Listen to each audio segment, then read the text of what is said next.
Abra sua Bíblia no Evangelho de Marcos, capítulo 13. Se você perceber alguém que por acaso não tem Bíblia, com jeito você pode perguntar a essa pessoa, talvez, que não tem a Bíblia, se você poderia compartilhar com ela, se você estiver perto, não é? E mantenha a sua Bíblia aberta, não feche a sua Bíblia. O nosso costume é seguir o texto, aprendendo da palavra de Deus. Irmãos, o pregador não tem nada para falar se não for da palavra de Deus. Se os irmãos veio aqui, eu tenho certeza que os irmãos não vieram aqui para ouvir historinhas, até porque eu nem tenho historinha para contar, mas vieram para ouvir a palavra do Senhor. Então eu peço que você, com atenção, mesmo sentado, com toda a reverência, temor e atenção, veja comigo capítulo 13, e nesse momento vamos ler apenas 3 versículos, melhor dizendo, 4 versículos, os 4 primeiros versículos do capítulo 13. Assim diz o Evangelho Santo de Jesus, segundo Marcos, capítulo 13. Capítulo 13, verso de 1 a 4. E saindo ele do templo, disse-lhe um dos seus discípulos: Mestre, olha que pedras e que edifício! Respondendo Jesus, disse-lhe: Vês esses grandes edifícios? Não ficará pedra sobre pedra que não seja derrubada. E assentando-se ele no Monte das Oliveiras, defronte do templo, Pedro, Tiago e João e André lhe perguntaram em particular, dizendo: Dize-nos, quando serão estas coisas? E que sinal haverá quando todas elas estiverem para cumprir? Nesse momento, até aqui a palavra do Senhor. Vamos orar mais uma vez? Santo Deus, estamos diante da Tua santa e poderosa palavra. Então, Pai Santo, nós suplicamos pelo nome de Jesus, que Ele, o dono da igreja, abençoe ao seu povo santo reunido neste lugar, para entender e acolher a Tua palavra com fé, com esperança, na expectativa de que o Senhor há de cumprir todas as palavras.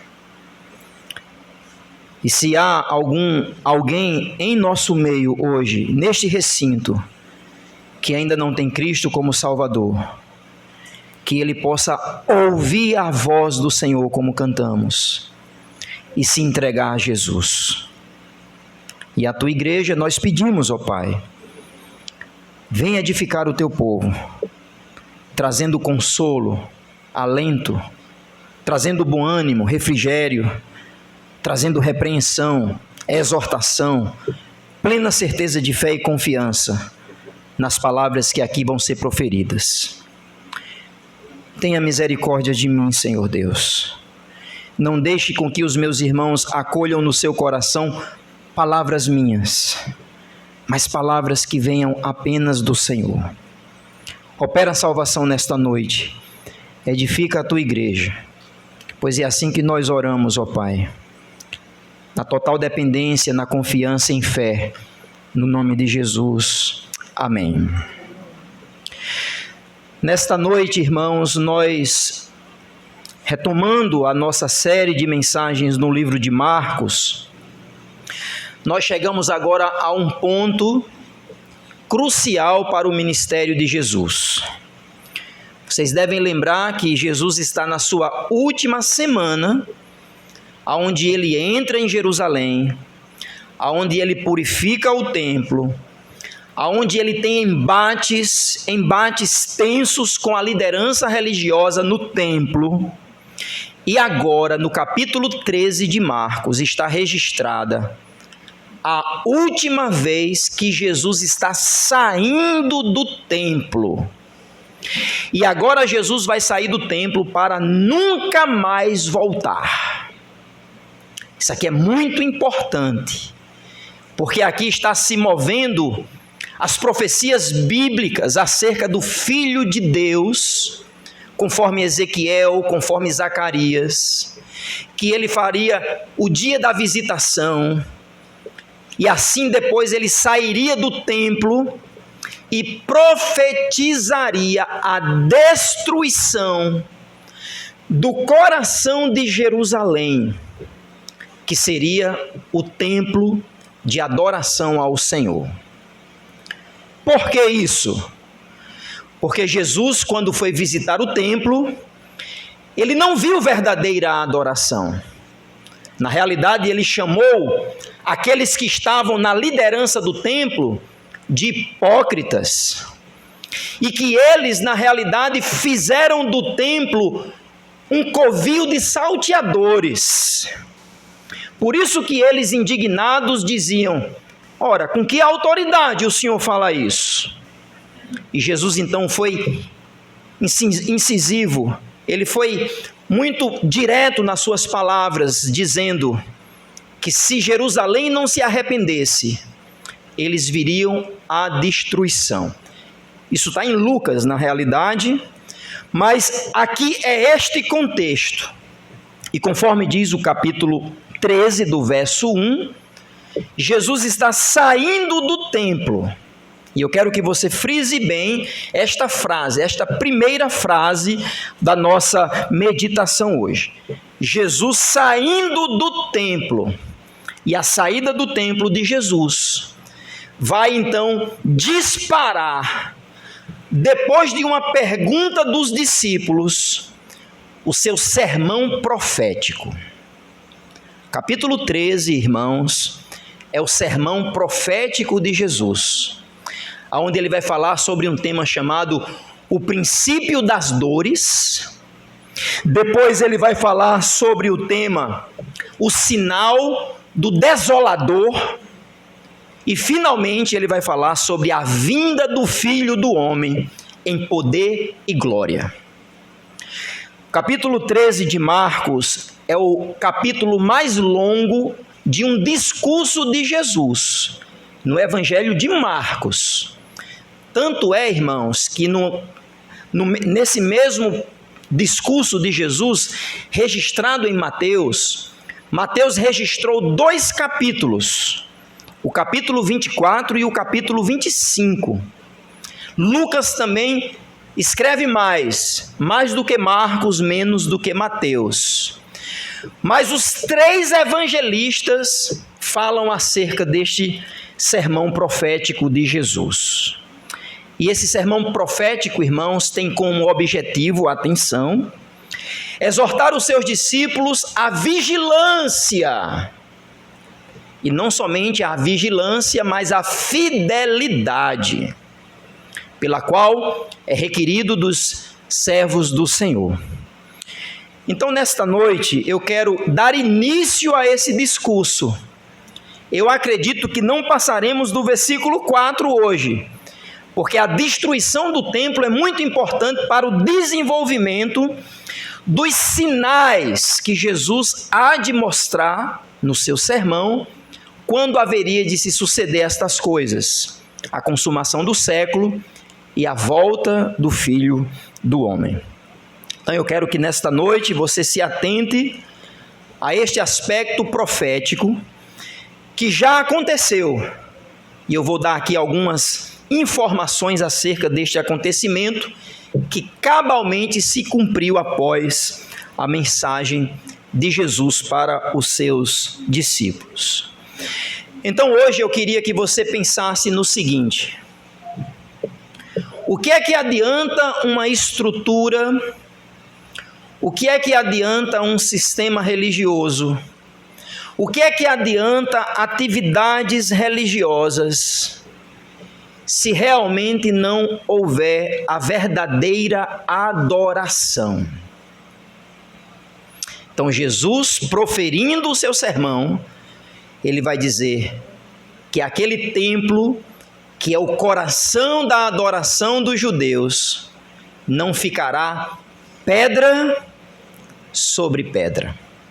Então hoje é o tema da nossa mensagem hoje. No início do discurso profético de Jesus, Jesus disse que não ficará pedra sobre pedra. Mais uma vez, não ficará pedra sobre pedra.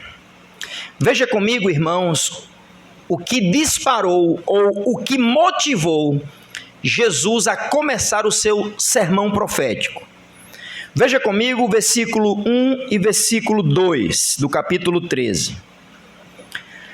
E saindo ele, Jesus, do templo, disse-lhe um dos discípulos. É muito interessante que, se você for ler os textos em paralelo, os textos vão dar conta de que outros discípulos também estavam envolvidos nesta pergunta. O evangelista Marcos, talvez, ele quis enfatizar apenas o interlocutor. Mas, na realidade, esta informação não é relevante para nós hoje. O fato é que os discípulos, assim como também todo Israel, eles ficavam admirados com aquelas construções. O Evangelho de Lucas, capítulo 21, verso 5, diz que os discípulos estavam comentando acerca de como o templo era adornado com lindas pedras e de como ele foi consagrado ao Senhor. Nós não temos, irmãos, na Bíblia, uma descrição exata do templo. Nós não temos. Mas nós temos informações relativamente seguras, inclusive informações de um historiador até do primeiro século, contemporâneo ao próprio Jesus, que fala sobre o templo. E segundo este historiador, o templo ele foi erigido ou ele foi reformulado por Herodes. Herodes o Grande. Herodes era da dinastia herodiana, pela qual foi usado por Roma para se tornar como que um rei fantoche de Israel. Nós sabemos que naquela ocasião Roma ele fazia vassalo a região da Judéia, fazia vassalo na realidade toda a região de Israel. Mas por outro lado, Roma também deixava com que Herodes pudesse ter uma certa liberdade. Até porque, segundo comentaristas, Herodes era muito eficaz no que se refere a pedir os impostos para Roma. E nós sabemos, né? Que coisa de imposto dá dinheiro, dá lucro, né? Governos que o diga por aí. E Herodes era muito eficaz no que se refere a isso. E segundo este historiador, diz ele, em um dos seus livro chamado Histórias dos Judeus, você pode depois até adquirir este livro, ele está inclusive à disposição em português. Esse livro que data do primeiro século. Ele diz que Herodes, em seu discurso de inauguração, disse assim, abre aspas para o historiador, segundo as palavras dele, que Herodes disse: agora diz, eu sou devedor a Deus, que colocou em minha cabeça esta coroa. Esforçar-me-ei por demonstrar o meu conhecimento em construções, dando a esta obra a maior perfeição. Então Herodes tinha como na sua mente um projeto da vida, que seria a reconstrução do templo, na realidade, a reformulação do templo. E aí é necessário você entender do que estamos falando. Aonde surgiu esse templo? Lembra, irmãos, que quando os judeus saíram do Egito, através do próprio Deus, usando Moisés, Deus disse a Moisés que ele construísse um tabernáculo Tabernáculo seria uma tenda móvel. Logo depois, já na dinastia, já no período monárquico, com o rei Davi, o próprio Davi teve desejo de construir um templo físico, fixo, mas só que Deus não permitiu. Mas Deus disse que dele viria aquele que construiria um templo em lugar do tabernáculo. E quem foi este rei que construiu um templo no lugar do tabernáculo? Salomão, filho de Davi. E esse templo, aí sim, este primeiro templo, nós temos as medidas, nós temos a construção, inclusive materiais que Salomão usou. Só que, irmãos, esse templo foi destruído.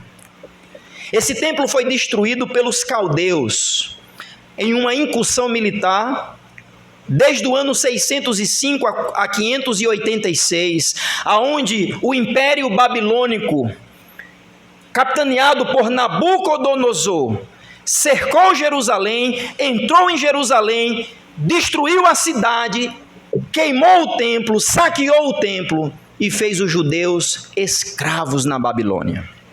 Esse templo então foi destruído.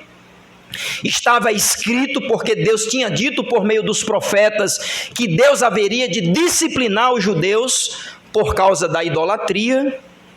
E eles ficam então na Babilônia por 70 anos, até que eles são agora libertos desta escravidão. E eles voltam a Jerusalém a reconstruir a cidade e a reconstruir o templo. Aí você pode ler os livros de Neemias, o livro de Esdras. Você pode perceber como Deus usou esse momento pós-cativeiro para a reconstrução do templo. Mas quando o templo foi reconstruído, irmãos, havia uma lamentação dos judeus. Sabe qual era a lamentação dos judeus? Que esse segundo templo não era como o primeiro. Você lembra disso? Não tenho tempo para voltar a essas referências. Mas eles percebiam que o templo era um tanto quanto inadequado.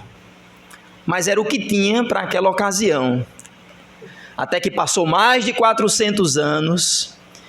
E foi no tempo de Herodes, este homem, fantoche de Roma, um judeu envolvido por muitas questões políticas, questões familiares, controversas. Foi este judeu que deu início à grande construção da reforma do templo. Um tanto quanto populista, não é? Não existe nada novo debaixo do sol, irmãos. Políticos populistas que jogam para o povo algo para que ele possa agaranhar estima do povo. Claro que aqui eu estou fazendo uma inferência das intenções de Herodes, mas eu não estou muito errado nisso não, porque o próprio Jesus chamou o filho de Herodes, Herodes Antipas, de raposa. E Herodes o Grande, na época de Tibério César, que é o mesmo que construiu o templo, quis matar Jesus quando soube que o rei dos judeus havia nascido. Então, irmãos, é dentro deste contexto que os discípulos olham para o templo e dizem assim: Mestre, olha só este prédio, olha só esta construção. Isso se deu no ano 18º do reinado do rei, entre aspas, rei Herodes. Segundo esse historiador também, esse templo era soberbo, edifício imponente, verdadeiramente um palácio para poucos reis.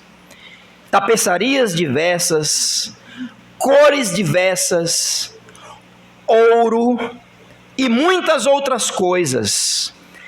Galerias largas, sobrepujava em beleza tudo que já foi visto antes. E segundo esse próprio historiador, quando o sol nascia, em Jerusalém, as pedras do templo, brancas, refletiam a sua glória. Você já viu uma foto recente de Jerusalém, que hoje, lá no Monte Sião, está uma mesquita, e talvez pode ser que você viu uma foto onde o sol está refletindo o Monte Sião. Fica algo como deslumbrante, e o templo nem ali está. Mas segundo esse historiador, era algo jamais visto. Segundo ele, tal obra era das mais admiráveis que o sol jamais iluminou. Na realidade, segundo esse historiador, e aqui, irmãos, por favor, me permita usar esta licença histórica, porque o texto bíblico não afirma como era o templo. Eles só estão admirados da construção. E a referência primária que eu estou usando é de um historiador contemporâneo a Jesus. Então me permita isso. Não posso dizer que ele está correto, mas não posso também negar que os discípulos estavam admirados. Concordam? Pois o versículo 1 diz que eles estavam admirados dos edifícios. Segundo esse estudioso, esse historiador, melhor dizendo, Herodes usou mais de 1000 carros para trazer as pedras talhadas. Essas pedras se reuniu a outros materiais de outras fronteiras, segundo ele. Segundo ele, mais de 10.000 operários trabalharam naquela obra.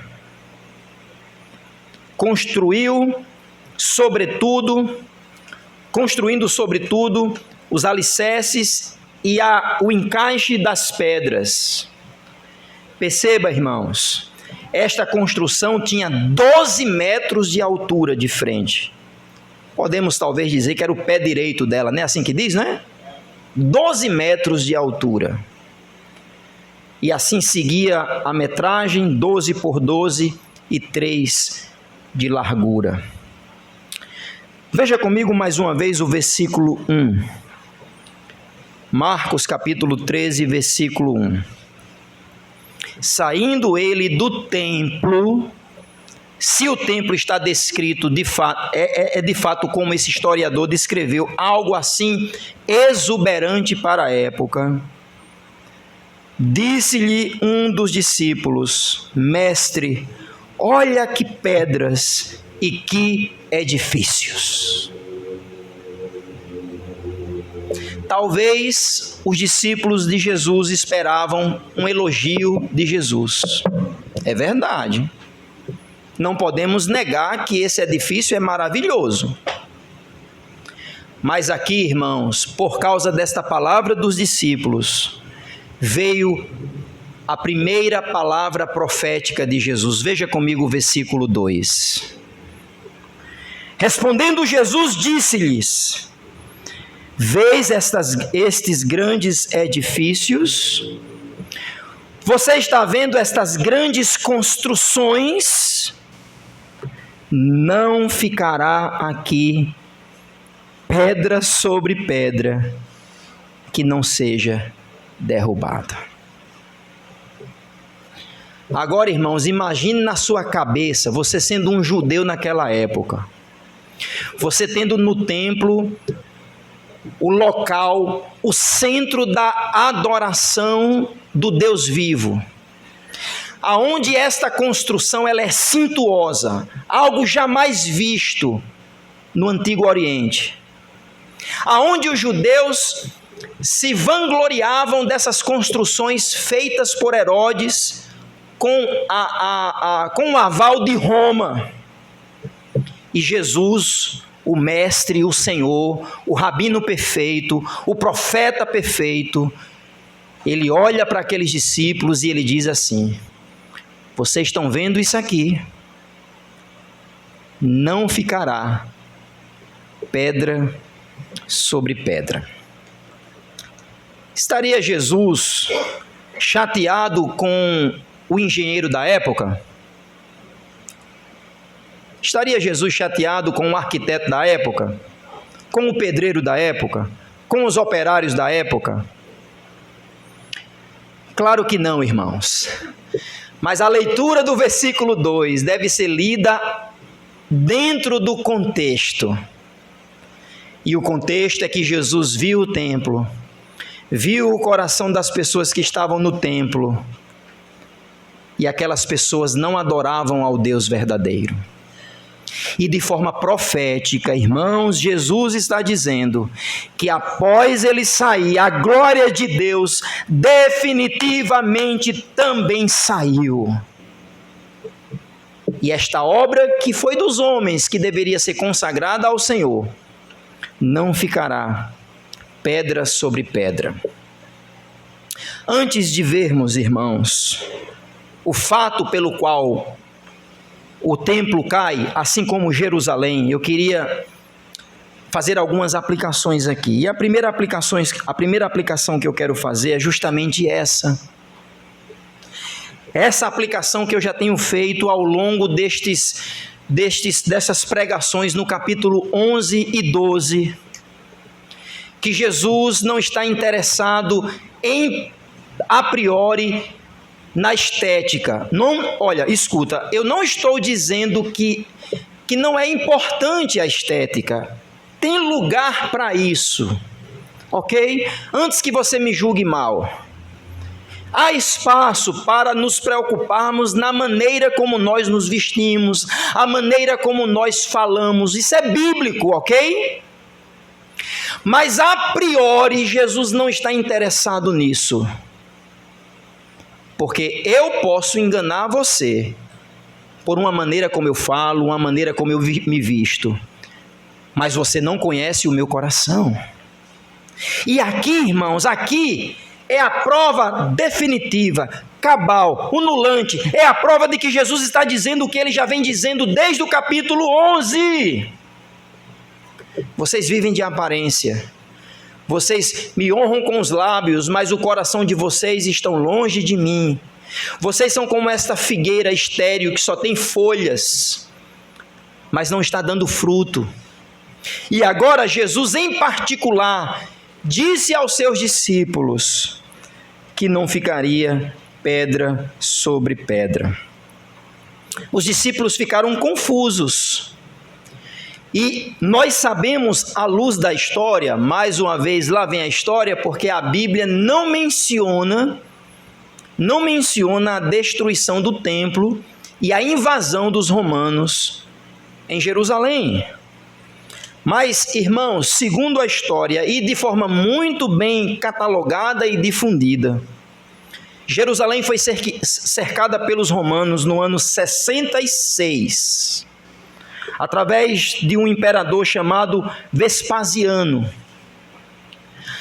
Após esse imperador romano morrer, ainda o cargo em vacância, um general que eventualmente se tornaria também imperador, chamado Tito, ele cerca Jerusalém, ele entra em Jerusalém, ele destrói a cidade, ele mata a maioria dos judeus. É nesse momento que os judeus em Jerusalém se espalham, conhecida como a maior de todas as diásporas, o espalhado judeus.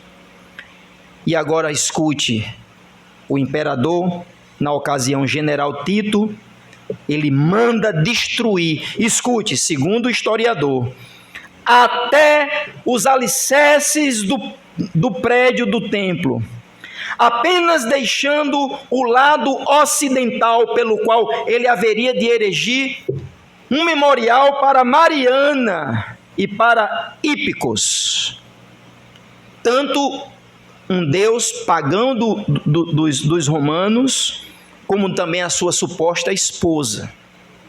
E que até hoje essas pedras de fundação estão lá, conhecidas como o Muro das Lamentações. Até hoje os judeus vão lamentar a destruição do templo.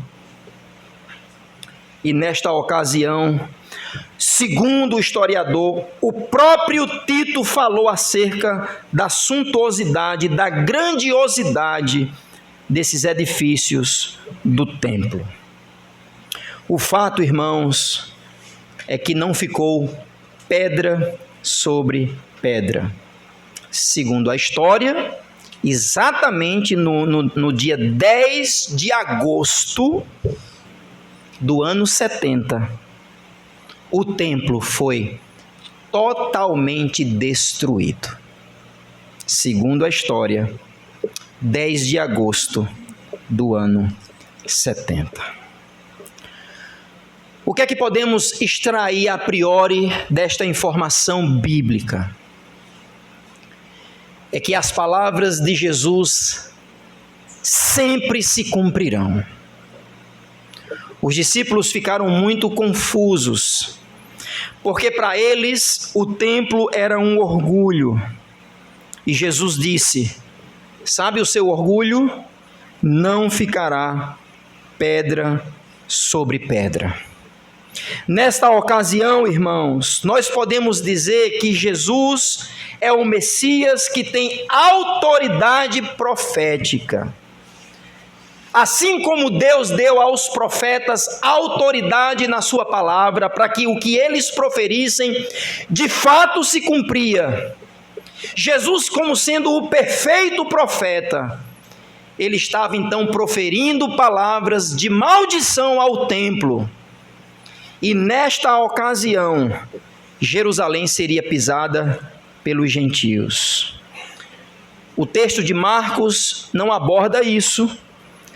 Quem vai abordar é o texto de Lucas, quando ele diz que a hora dos gentios chegou e que Jerusalém será pisada por eles, até que tudo se cumpra. E deixa eu dizer aos irmãos, desde essa época, desde o ano 70, só agora, no século passado, é que Jerusalém se tornou a capital de Israel. Israel se tornou mais uma vez um Estado. Hoje a gente chama o Estado moderno de Israel. E entendo eu que isso faz parte da montagem do palco para os próximos eventos proféticos. Mas hoje não é dia para isso. Hoje é dia para pensarmos sobre essa frase de Jesus: não ficará pedra sobre pedra. Veja comigo agora, irmãos, o versículo 3. Atenção ao versículo 3. Assentando-se ele, Jesus, no Monte das Oliveiras, de frente da onde? Vocês estão comigo ou já se cansaram? Vamos lá, respira aí. Vamos ler de novo o versículo 3. Assentando-se ele no Monte das Oliveiras, de frente de onde? Pedro, Tiago, João e André lhe perguntaram em particular, dizendo-lhes: dize-nos, quando será estas coisas?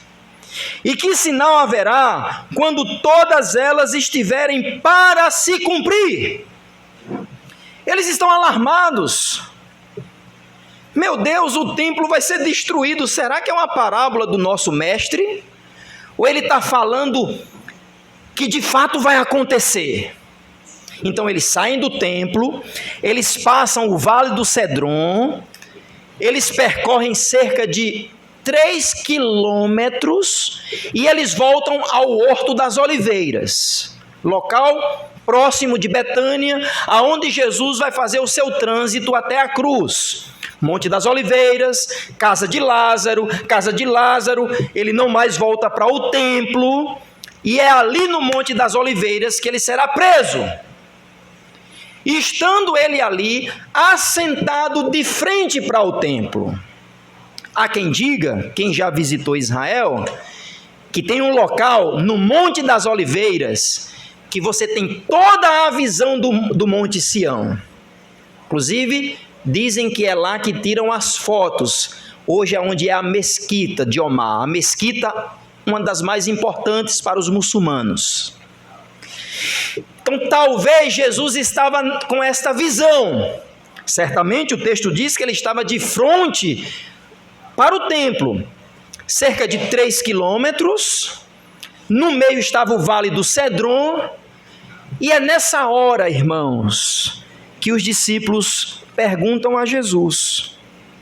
E veja comigo, irmãos, a pergunta dos discípulos mais uma vez, porque é por causa desta pergunta que agora vai se desenvolver todo o aspecto escatológico do plano de Deus para o fim dos tempos. É por causa da pergunta dos discípulos que Jesus agora vai mostrar detalhes. Ele não disse todos os detalhes, porque outros detalhes estão em outras partes da Bíblia, mas ele disse detalhes aos seus discípulos. Versículo 4, Pedro, Tiago, João e André, conforme o versículo 3, perguntam em particular, e a pergunta deles é: qual é o sinal que todas estas coisas irão cumprir? A pergunta que eu faço a vocês é a seguinte: quais coisas? Quais coisas? O texto está claro. A destruição de quê? Do templo, irmãos. Não tem mistério no texto. Eles estão confusos. Aquela construção que é o alvo do orgulho de Israel não vai ficar pedra sobre pedra, e eles precisam saber quando isso vai acontecer. Agora, atenção, porque no relato de Mateus, no relato de Mateus é registrado que os discípulos elaboram um pouco mais a pergunta, e aqui é necessário que eu vá para Mateus capítulo 24. Se você quiser ir para lá, fique à vontade. Mateus capítulo 24. Eventualmente eu vou estar voltando a Mateus ou a Lucas, porque são informações que contribuem para o nosso entendimento. Mateus capítulo 24, versículo 3. No finalzinho do versículo 3, só o finalzinho do versículo 3, os discípulos perguntam a Jesus assim: diga-nos, quando essas coisas vão acontecer? E que sinal haverá de quê? Da sua vinda e do fim do mundo. Eita! Marcos não registra isso, mas Mateus registra que na pergunta dos discípulos não tinha apenas o assunto do templo. Havia mais assuntos na pergunta dos discípulos. E qual era a pergunta que norteava a angústia desses homens judeus que seguiam Jesus? Inclusive foram os primeiros a inaugurar a igreja. Qual era a angústia? Senhor, quando é que vai acontecer isso? Quando é que vai acontecer a destruição, mas ao mesmo tempo sinais da tua vinda? Ou seja, Jesus nem foi, como é que ele vai voltar? Eles já estavam entendendo que o caráter messiânico era a priori sofrer, morrer e depois ressuscitar. Eles já estavam compreendendo que ele deveria de padecer, entrar na glória do Pai e depois voltar para estabelecer o reino de Deus, que aqui estava sendo então rejeitado pelos judeus. Então os discípulos perguntam, atenção, Mateus 24, versículo 3. Diga-nos, quando essas coisas vão acontecer? E que sinal haverá da sua vinda e do fim dos tempos? Fique aí, porque nós não seguiremos com os sinais da vinda de Jesus e característica dos fins dos tempos. Isso vai ficar para domingo que vem. Volte para Marcos capítulo 13. O que disparou Jesus a começar um sermão profético foi a angústia dos discípulos, porque eles precisavam entender irmãos, eles precisavam entender por que aquilo estava no plano profético do Senhor. Por que Israel, por que Jerusalém, por que o templo deveria ser destruído? Por quê? E a resposta, irmãos, a resposta do Messias já tinha sido dada ao longo dos 3 anos de ministério deles. Eu vim para Israel, mas Israel não entendeu. Israel rejeitou o Messias, o Rei dos Reis. E agora, como diz Lucas, no texto paralelo em Lucas, Lucas vai dizer: eu vou embora, e quando eu voltar, vocês dirão: bendito aquele que vem em nome do Senhor. A pergunta hoje para nós é: quem é Jesus? No texto de Marcos 13, de 1 a 4, Jesus é aquele que não deixa pedra sobre pedra para aqueles que acham que adoram ao Senhor. Isso aqui é muito sério. Pastor, mas aqui não é uma palavra profética que se cumpriu no templo, no ano 70, pelo general Tito, tarará, tarará. Eu posso até olhar na internet, dar um Google, ou sei lá, em alguma inteligência artificial, e de forma segura tentar procurar livros para ver isso. Você vai ver, de forma catalogada, a destruição de Jerusalém e do templo no ano 70, pelo general Tito. Aconteceu. Mas Jesus não está apenas julgando o prédio, aquele prédio suntuoso, aquele prédio imponente, aquele prédio que era o orgulho dos judeus. Jesus está julgando, irmãos, corações hipócritas, pessoas que se vestem de uma religiosidade, que até falam no nome de Deus, mas o coração está longe de Jesus. Jesus está dizendo: eu saí do templo, eles não me reconheceram, agora são eles que vão vir aqui. Jesus não disse isso, eu estou aqui dramatizando os acontecimentos, porque quando Jesus sai do templo, após 2 dias ele vai celebrar a Páscoa, que é uma quarta-feira.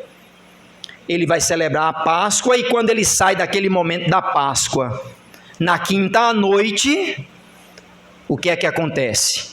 O Sinédrio manda uma turba para prender Jesus no Monte das Oliveiras, em especial em um local do Monte das Oliveiras chamado o Jardim do Getsemane, que significa a prensa das olivas, que seria ali que o Filho de Deus seria prensado, ao ponto de agonizar, orando, suando gotas de sangue e suor, dizendo: Pai, se possível, passa de mim este cálice. Mas aqui, nesta hora, Jesus sentado olhando para o templo, ele não está julgando só pedras, irmãos. Jesus é aquele que julga os corações. E não importa o seu orgulho, não importa quanto tempo você tem de crente, qual é a tradição religiosa que você faz parte, não importa nada disso. Se você não entregou a sua vida a Jesus, não ficará de você pedra sobre pedra. Não importa que você está questionando a Bíblia, se você está questionando se Deus existe ou não, olha, não importa os seus títulos acadêmicos, quantas línguas você fala. Ora, irmãos, eu não estou dizendo que isso não é bom, é claro que é. Mas nada disso importará quando você estiver na presença do juiz, do Senhor dos senhores, do Rei dos reis. E se você hoje rejeitá-lo, ele está dizendo: está vendo estas pedras? Está vendo este orgulho que você tem? Está vendo você que nasceu num lar evangélico? Está vendo você que vive em uma tradição religiosa e que você sabe falar o evangeliquez, você sabe até ler Bíblia, mas eu sei que o seu coração está longe de mim. Eu digo, não ficará pedra sobre pedra. Porque a priori, irmãos, Jesus não está interessado de status de WhatsApp, de foto de rede social. Porque é muito bom a gente postar na rede social que está na Bíblia e está no culto. E por favor, me entenda, não estou julgando a sua intenção, faça isso. Mas amanhã você está com a Bíblia na mão? Você está levando a sério o que é seguir Jesus? Ou é só uma religião? É só uma casca? É só uma programação que eu faço para massagear a minha consciência? Olha, Senhor, os prédios, olha este edifício. Eu não estou nem falando do nosso, né? Olha esses edifícios. Não ficará pedra sobre pedra. Irmãos, quem é Jesus para você hoje? Eu espero que Jesus seja aquele que está edificando o seu templo. Porque você sabia que se você é de crente, você é um cristão, você faz parte desta construção de Jesus chamada Igreja Templo de Deus? Na minha aplicação, eu quero que você vá para 1 Coríntios, capítulo 3, por favor. 1 Coríntios, capítulo 3. Como referência espiritual ao templo, que era orgulho dos judeus, o apóstolo Paulo diz que também, irmãos, nós somos o templo de Deus. Que após aquele templo ser destruído, Jesus está erigindo um templo chamado igreja. Igreja somos nós. 1 Coríntios capítulo 3. Vai ser a nossa última referência, tá bom? 1 Coríntios capítulo 3.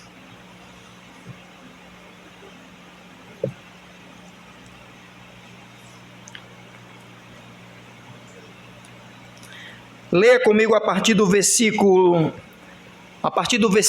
11. Vai ser um texto relativamente longo, não vou explicá-lo, mas eu quero pontuar algumas questões para essa nossa aplicação sobre pedra do templo.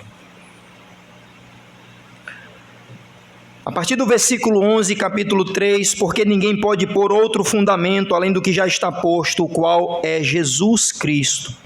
Lembra, construção, prédio, edifício, fundamento. Versículo 12.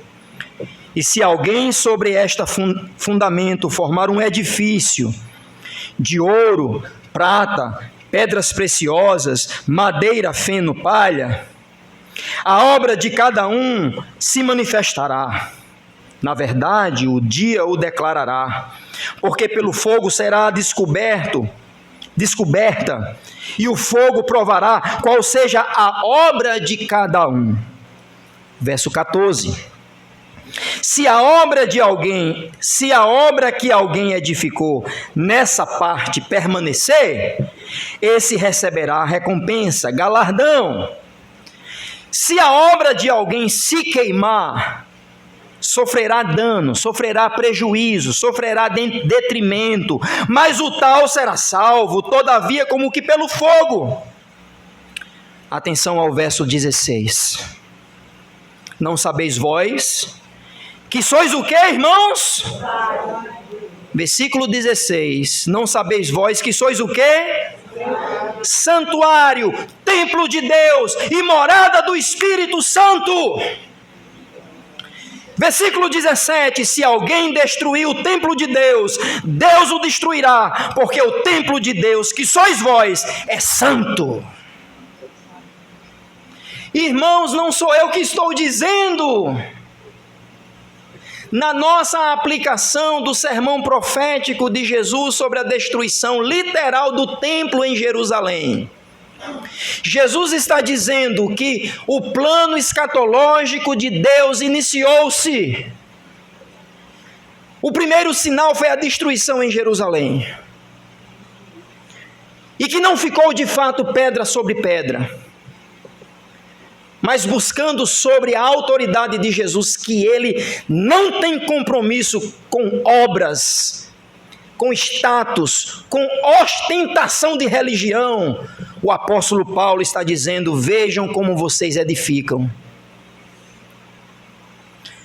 Porque a igreja é o templo de Deus. Não estou falando de pedra, de edificação. Eu estou falando de mim e você. E o texto diz, versículo 17: se alguém destruir o templo de Deus, Deus o destruirá. Porque o templo de Deus, que sois vocês, sois vós, é santo. Quem é Jesus?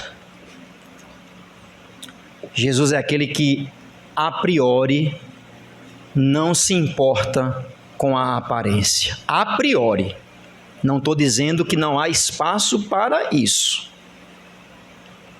Mas Jesus se importa com o nosso coração. Não brinque com Jesus. Você não sabe o que é cair na mão do Deus vivo. Não brinque com Jesus, para que você não passe pelo juízo daquele que disse: não ficará pedra sobre pedra. Hoje é o dia de que ele está dizendo: eu sou o templo de Deus, que vou ser destruído e ser reerguido em 3 dias. Os fariseus ficaram loucos com essa palavra. Ele ressuscitou e está erigindo outro templo, que é a sua igreja, é o seu povo. Se comprometa com Jesus. Pastor, então quer dizer que vir hoje aqui a essa igreja não é importante? É claro que é. Mas só isso não basta, irmãos.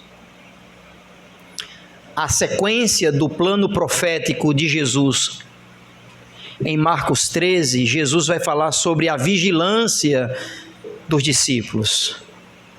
Fiquem vigilantes e atentos. Muito crente dormindo. Muito crente desapercebido. Muito crente sem entender que o palco profético já está montado e o que o Filho do Homem está voltando.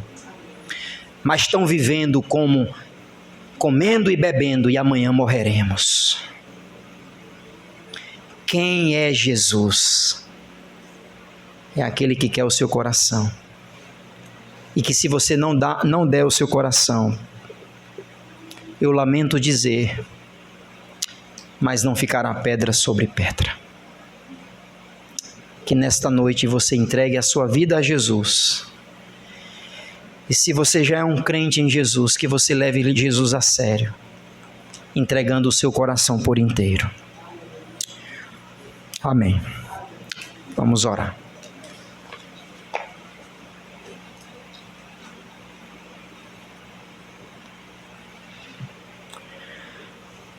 Agradecemos, ó Deus Pai, por Tua palavra e por esta revelação tão importante,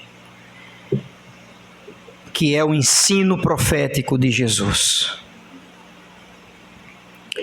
Enquanto os nossos irmãos, os primeiros discípulos, estavam impressionados com as construções do templo, Jesus disse que não ficaria pedra sobre pedra. Mas isso se deu por causa da dureza do coração dos judeus, que apesar de estar cumprindo-se a palavra profética, que eles iriam rejeitar Jesus, eles com corações endurecidos, eles com duras cerviz, cumpriram também o papel dos incrédulos, negando a autoridade de Jesus, a identidade do Messias e o reino. Jesus não voltou mais ao templo, Jesus condenou o templo. O templo foi destruído eventualmente anos depois. Os judeus se espalharam. Mas para nós o que fica hoje é que Jesus é aquele que tem autoridade e que a sua palavra profética não cairá por terra. Pois tudo o que Jesus disse se cumprirá. E Jesus conhece o nosso coração. E Jesus sabe muitas vezes que estamos mais preocupados com a aparência. E o nosso coração está longe do Senhor. O que é que adianta uma casca bonita, uma pedra bonita, se não há verdadeira edificação no coração? Então eu peço por tua igreja, começando por mim principalmente, que possamos nos submeter a Jesus e que possamos honrá-lo como nosso Salvador, Rei glorioso.